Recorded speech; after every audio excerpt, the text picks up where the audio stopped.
반갑습니다. 여러분, 프로토 교수입니다. 스포츠 모든 경기를 매일 분석 및 조합 픽 공유 중에 있습니다.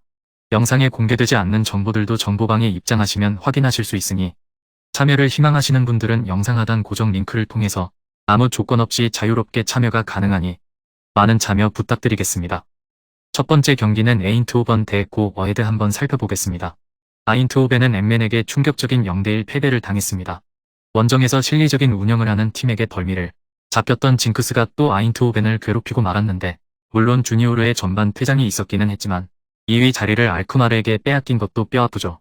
공격진은 학포 이탈 이후 기복이 심해진 모습인데 틸과 시몬스 등 훌륭한 기량을 보여주는 선수가 많기는 하지만 리그에서만 21개의 공격 포인트를 기록하고 떠난 선수의 공백이 있습니다.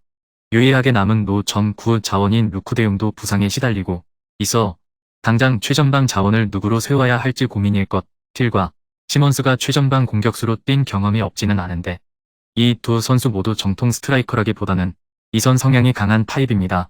역시 고어헤드도 실리적인 양상을 자주 보이기 때문에 수비에서도 주의를 기울일 수밖에 없죠. 홈에서는 하위 팀에게 발목을 잡히는 일은 많이 없지만 엠맨이나 볼렌담 같은 승격팀을 상대로도 실점을 허용하는 등 롱볼 위주의 실리적인 운영을 하는 팀에게는 수비적인 약점을 어느 정도 드러내왔습니다. 고어헤드는 알크마르에게 1대4 대패를 당하면서 무패 행진이 끝나고 말았습니다. 그래도 지금까지 쌓아온 승점을 감안하면 잔류를 하는 데는 문제가 없어 보이는 상태, 롱볼 위주의 보수적인 역습 운영이 주가 될 것으로 보입니다. 고어헤드가 무패 행진을 꽤 길게 이어오기는 했지만 매 경기를 실리적으로 운영하는 경우가 잦았고 PSV와도 중원 싸움에서 맞불을 놓을 만큼 전력이 올라온 팀은 아니죠.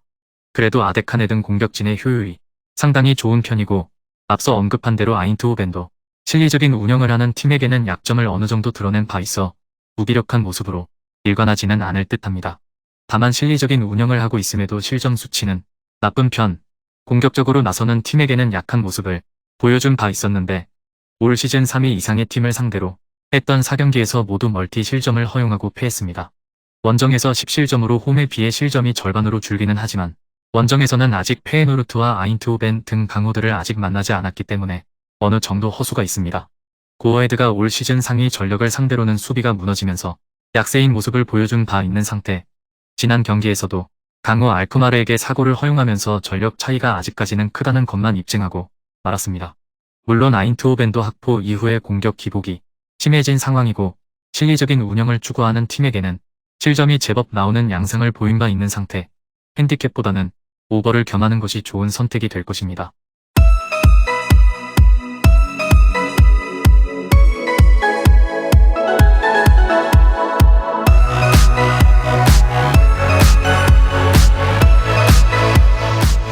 두 번째 경기는 발베이크 대 FCM은 한번 살펴보겠습니다. 발바이크는 스파르타와 0대0으로 무승부를 거두었습니다. 우승 행진을 깨지 못한 것은 아쉽지만 점유율을 포기하고 수비에 집중하면서 상대의 볼 점유율을 무의미하게 만든 것이 상당히 좋았습니다. 공중볼에서는 밀리면서 위기가 있기는 했으나 세컨볼 경합에서 밀리지 않은 것이 효과를 보았습니다. 원정에서는 다소 보수적으로 운영하기 때문에 지난 경기에서의 기조가 예상이 안 되지 않는 것은 아니었습니다. 다만 홈에서는 상당히 적극적으로 나서는 경우가 많아 경기당 2골이 넘는 득점력을 보여주는 등 홈과 원정에서의 기조가 명백하게 다르죠. 로베테가 돌아오면서 전방에 힘이 실렸다는 것도 발바이크에게는 좋은 기회일 것. 다만 엠맨의 롱볼 위주 공격이 부담스럽기는 할 것입니다. 발바이크의 박스안 수비력이 크게 좋은 편이 아니기 때문입니다. 세트피스와 PK 허용이 상당히 많고 두 개를 합치면 실점 비중이 40%까지 늘어나는 모습을 보이고 있습니다.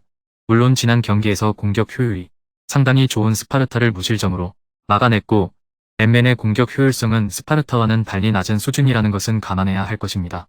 엠맨은 에인트호벤을 0대1로 잡아내는 이변을 만들어냈습니다. 물론 43분 만에 상대 팀에서 퇴장자가 나오는 행운이 있었고 한 명의 수적 우세를 잡았음에도 주도권 싸움에서 팽팽한 모습은 감안해야 하나 강등권에서 탈출한 것에는 기쁨을 감출 수가 없을 것입니다. 다만 지난 경기 득점은 다소 운이 따라주었습니다. 코너킥 상황에서 박스 바깥으로 흐른 공을 베르나르두가 중거리로 연결시킨 것이었기 때문 결국 오픈플레이에서는 위협적인 모습이 적었으며 롱볼 위주의 빌드업의 한계를 지난 경기에서도 맛보았습니다. 물론 발바이크의 박스 안 수비가 부실한 상황이라 직접적으로 박스 안으로 공을 투입하는 것이 좋지 못한 방법이라고 하기는 어렵기는 하나 다득점을 보장하기까지는 어려운 방식임에는 분명합니다. 지난 경기에서는 PSV가 퇴장자가 나오자 수세적으로 나온 것에 힘입어 무실점을 기록했습니다. 다만 기본적으로 1대1 대응 능력이 좋은 팀이라고 보기는 어렵고 실제로 지난 경기 기대 득점에서는 PSV가 더 앞섰다는 점을 감안하면 지난 경기의 결과는 운이 상당히 따라준 것이라고 할 수 있을 것입니다. 홈에서는 상당히 공격적으로 나서면서 득점력에서 큰 차이를 보이고 있는데 엠맨의 기본적인 수비력이 좋지 못함을 감안하면 발바이크가 공격에서 성과를 낼 가능성은 상당히 높아 보입니다. 물론 엠맨도 롱볼로 직접적으로 박스를 타격하면 박스 안 수비 집중력이 좋지 못한 발바이크를 공략할 수는 있지만 롱볼과 세트피스 위주의 공격이 꾸준하다고 보기는 어렵습니다.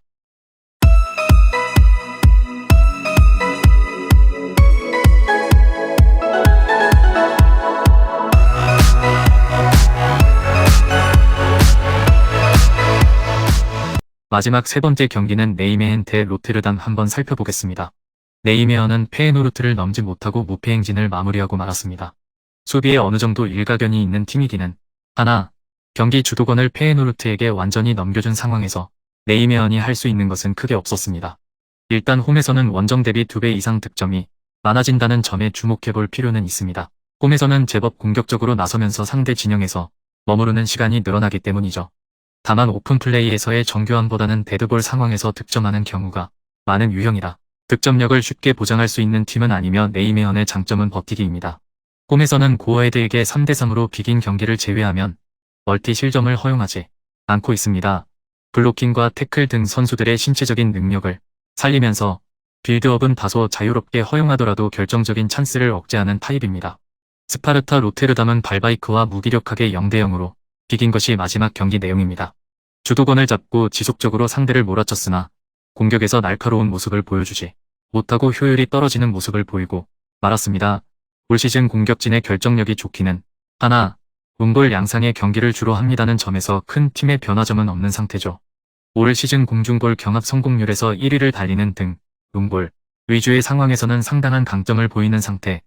헤딩으로 직접 연결하는 경우도 있지만 공을 떨궈 문전 앞에서 난전을 만드는 것도 기대해 볼 수 있습니다. 물론 네이메언 역시 피지컬적인 수비 능력에서는 장점이 충분하기 때문에 다득점 양상이 기대되는 상태는 아니며 앞서 언급했듯이 네이메언은 오픈 플레이에서의 정교함보다는 데드볼에서의 날카로움이 더 돋보이는 팀입니다. 그러나 앞서 언급한 공중볼에서의 장점으로 이내 세트피스에서는 스파르타를 뚫기 어려운 상황으로 보는 것이 옳고 단적으로 올 시즌 리그에서 스파르타는 세트피스 상황에서 1골밖에 실점하지 않은 상태입니다. 두 팀 모두 다득점과는 관련이 높은 팀이 아닌데 네이메어는 버티기에는 능하지만 오픈 플레이에서의 정교함이 아쉽고 스파르타도 롱볼 양상의 경기에서 크게 벗어나지 않고 있습니다. 올 시즌 보여주고 있는 결정력적인 면에서 스파르타가 앞서고 있고 공중볼 장점을 발휘하기 좋은 상대를 만났다는 점을 고려하면 스파르타의 우세를 점쳐도 좋으나 스코어 접근이 가장 확률이 높을 것입니다. 금일 경기들은 이렇게 알아보았습니다. 좀 더 다양하고 많은 정보를 원하시는 분들은 영상 하단 댓글에 링크 클릭 후 문의하시면 아무런 조건 없이 정보방 입장 가능하니 입장하셔서 정보 받아보시길 바라겠습니다. 그리고 영상에서 리뷰하지 않은 디테일한 정보와 조합픽은 매일 교수 정보방에서 공유하고 있으니 꼭 참여해보시길 권장드리며 이번 영상은 여기까지 하겠습니다. 시청해주셔서 감사드리며 늘 여러분들의 건승을 기원합니다. 감사합니다.